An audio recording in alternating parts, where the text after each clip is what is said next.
Mankind's age-old treasure hunt, the search for health, well-being, and inspiration through the beneficent rays of the sun. Today, millions of people make regular pilgrimages to bathing beaches, mountain peaks, and other places favored by the sun, seeking its artistic beauty. In ancient times, people reverenced the sun as a god sending his light to earth dwellers. In this bit of sculpture, over 3,300 years old, is a king and his family seated in the sun. To demonstrate the vital power of the sun's rays, the sculptor carved the word life at the end of some of the beams.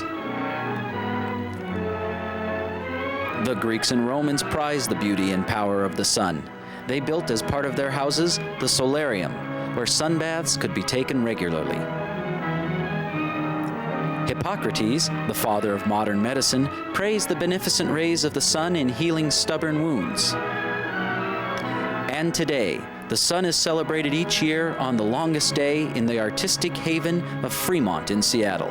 Here, the sun is still worshipped for its ability to provide inspiration to artists of all kinds.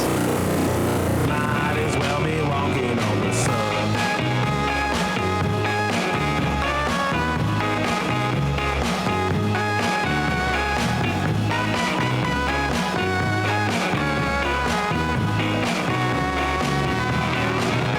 You might as well be walking on the sun. You might as well be walking on the sun. You might as well be walking on the sun. You might as well be walking on the sun.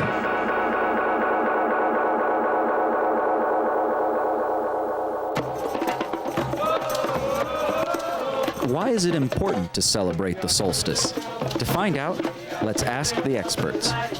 I think it's especially pertinent here in Seattle because of the weather. I mean, we're stuck inside for 5 months, literally, and when the solstice comes, it's the longest day of the year. It's when we really have a chance to come out and celebrate the coming of summer, the kind of revitalization of our outside selves. We start engaging more with other people. We smile more out on the streets. So the solstice parade and pageant is really something that allows Seattleites to come out in somewhat of a organized manner, sometimes disorganized, and really express that, show how happy we are that summer's here. The solstice is an opportunity to celebrate the passing of the year, and it's an opportunity to gather a number of people to work together to create a celebration, and it's the working together that's probably as important as the parade itself or the celebration itself.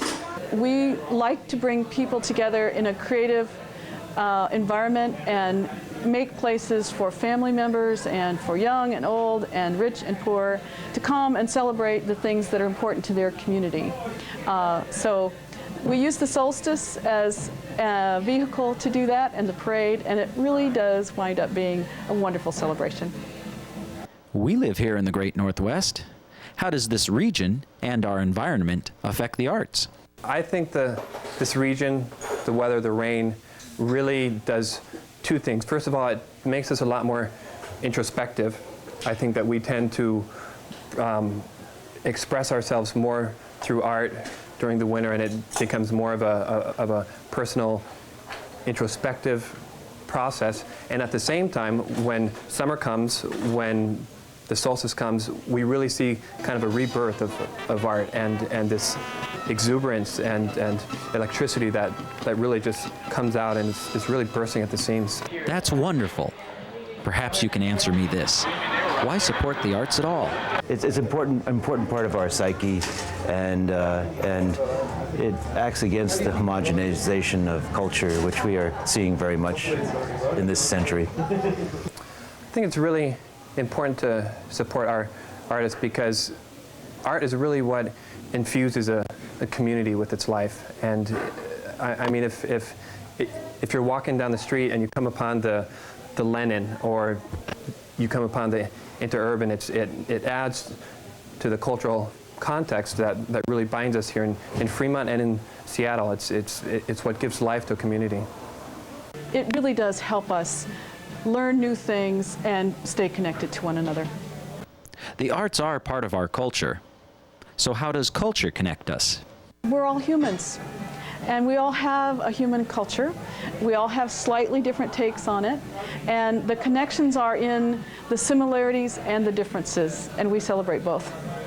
Culture connects us by providing a context, a texture to everyday life. For instance, I was out of the country for 4 years, and I came back just recently and really felt something of a disjointness with people that I'd known for all of my life. And it's because I had been 4 years out of my culture. So culture is kind of the background, what binds us to each other as a community. At a festival such as this, what is the casual spectator going to see? They're going to see Captain Underpants and the Waistband Warriors, which is a great children's book. They're going to see huge floats that are just bursting with life. They're going to see a fertility float with a bunch of sperm running around trying to impregnate an egg. They're going to see Henry Heron. They're going to see enormous, a huge sun that's going to be eaten up by this enormous night whale later on during the pageant.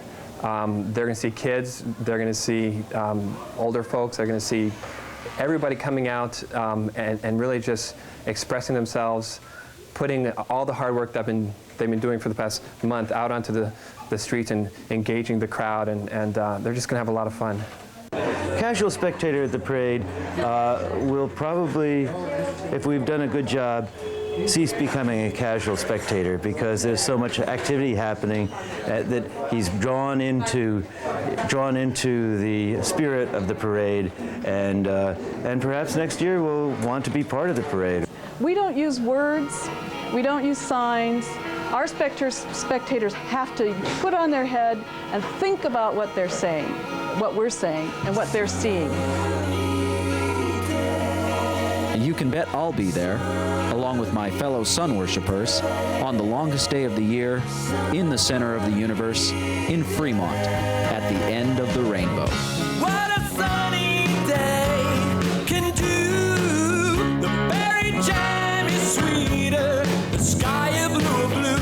Leaves go heads and tails on a breezy afternoon. Sunny, sunny day. Don't go away too soon.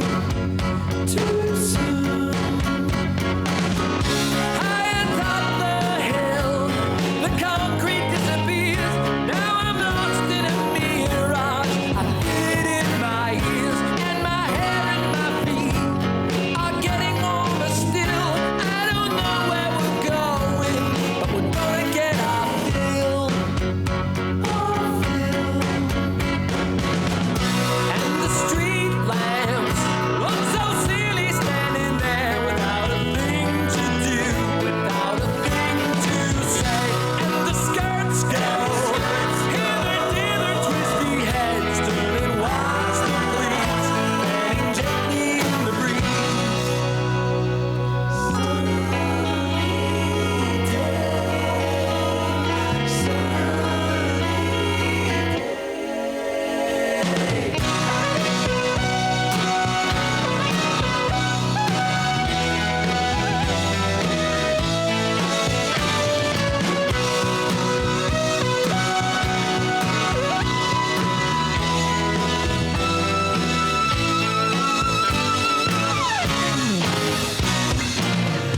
What a sunny day can do. The berry jam is sweeter. The sky a blue. Leaves go heads and tails on a breezy afternoon. Sunny, sunny day. Don't go away too soon. Sunny day. Sunny day. Too soon.